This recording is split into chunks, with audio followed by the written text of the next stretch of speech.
अस्सलाम वालेकुम दोस्तों, आप देख रहे हैं इरफान काजी स्पीक्स। दोस्तों, आज हम एक बहुत अहम शहर के बारे में गुफ्तगू करेंगे जिसका नाम है हेब्रोन, जिसको अरबी की ज़बान में अल खलील भी कहा जाता है। दोस्तों, ये मगरबी बैंक फ़लस्तीन के किनारे वाक़ है और इसको हेब्रोन के अलावा अल खलील इसलिए भी कहा जाता है कि यहाँ हज़रत इब्राहीम अलैहिस्सलाम का मस्कन था। और दोस्तों, ये ईसाइयों, यहूदियों और मुसलमानों तीनों मज़ाहिब के मानने वालों के लिए एक मुक़द्दस सरज़मीन है। क्यों?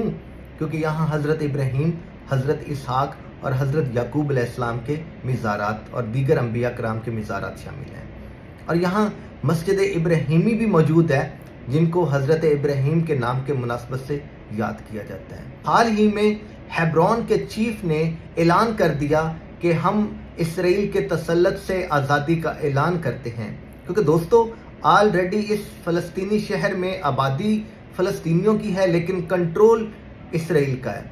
वहाँ के बाज़ारों में, तिजारती मराकज़ में इसराइल का कंट्रोल है। वहाँ पे फ़ौजी छावनियाँ इसराइल की हैं और हर फ़लस्तीनी अपने घरों तक महदूद है, या अगर वो निकलता है तो वो बाहर निकल कर गैर मुल्की फ़ौज को तलाशी देकर अपने काम काज के लिए और बाज़ार में जाता है। जबर से, जुल्म से तंग आकर हेब्रोन के चीफ ने आज़ादी का ऐलान कर दिया है कि अब हम इसराइली तसल्लुत को किसी भी सूरत कबूल करने के लिए तैयार नहीं हैं। दोस्तों, ये एक अलामती ऐलान ज़रूर हो सकता है, लेकिन ये एक मजबूत मुज़ाहमत की अलामत है कि अब फ़लस्तीनी इसराइल के जुल्म और जबर को किसी सूरत कबूल करने के लिए तैयार नहीं है, और अब वो अपनी कुर्बानियों का सिला चाहते हैं और अपने लिए एक इंडिपेंडेंट स्टेट चाहते हैं।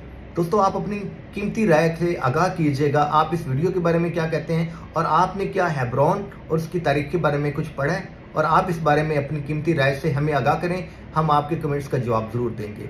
आज की वीडियो में इतना ही, मिलते हैं किसी और वीडियो में। तब तक अपना ख्याल रखिएगा। अल्लाह हाफिज़।